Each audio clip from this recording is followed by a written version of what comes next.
Hi guys, it's Grow Girl 918 coming at you with our first video, and today I thought I'd show you how to calibrate a digital pH meter.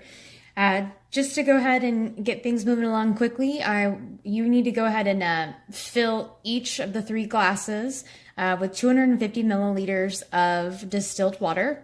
This one back here is just distilled water to rinse in between the dippings.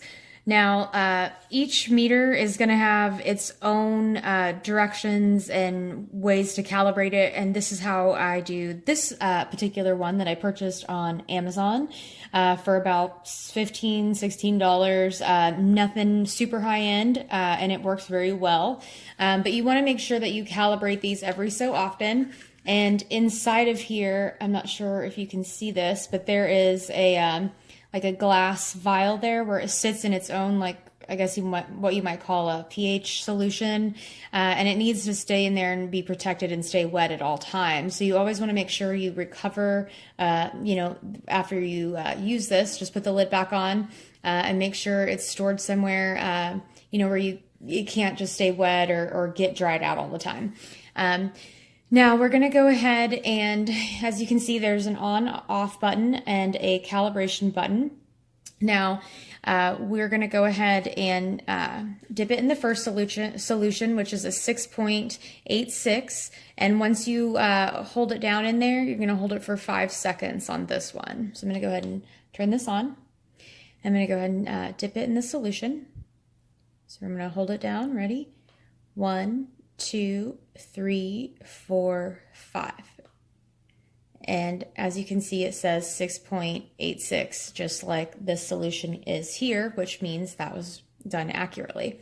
Now you're gonna want to make sure that you dip it in this distilled solution to kind of rinse off the first pH solution powder in between dippings, like I said. And you don't want to rub this really hard. You want to just lightly dab. Now we're going to go ahead and do the second one, which is the 4.01, but on this one, we're still going to hold it down for 5 seconds once it's inserted in the solution. But after the 5 seconds, we're going to release and fast press 1 time. And at the end of that, it should say the correct reading, the 4.0.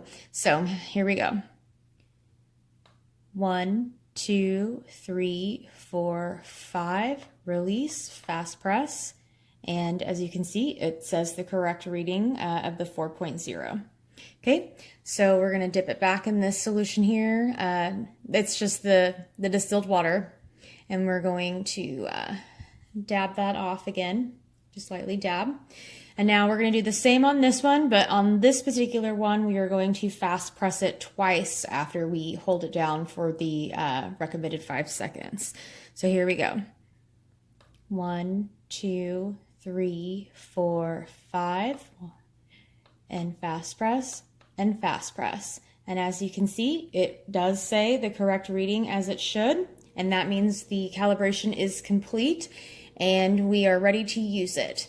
Now you want to understand that making sure that the pH of your watering solution that you use when you water your plants is the correct pH. If you're using cocoa, I believe the recommended range there is 5.5 between 6.2, and I want to say if you're using soil, it's like 6.2 to maybe 7. Or 5.8 to maybe 7 on soil, but I don't use soil, so that's not my recommended forte.